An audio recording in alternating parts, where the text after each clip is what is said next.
তোফায়েল হোসেন সানি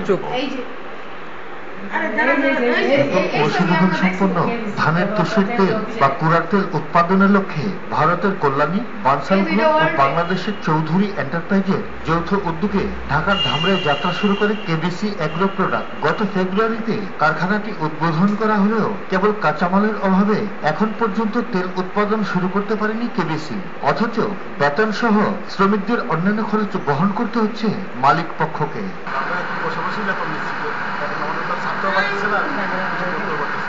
দেশে প্রথম এ ধরনের মিল স্থাপনের পর অনেকেই এ তেল উৎপাদনে উৎসাহিত হয়ে ওঠেন, কিন্তু ধানের তুষ সীমান্তের ওপারে পাচার হয়ে যাওয়ায় এখন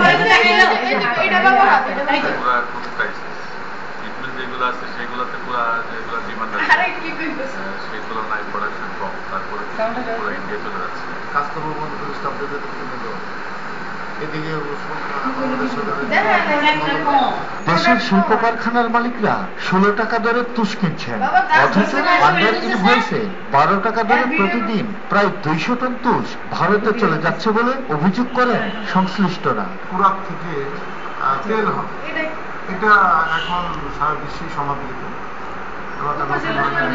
মানে অকারণে চিলাচিলি করছে ভারত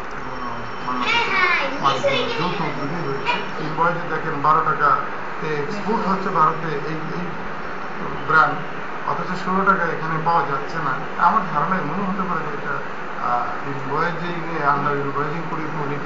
এতে সরকার যেমন বিপুল অঙ্কের রাজস্ব হারাচ্ছেন, তেমনি নিরুৎসাহিত হচ্ছেন বিনিয়োগকারীরা।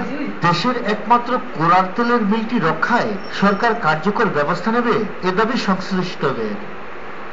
তোফায়েল হোসেন সানি, দিগন্ত টেলিভিশন।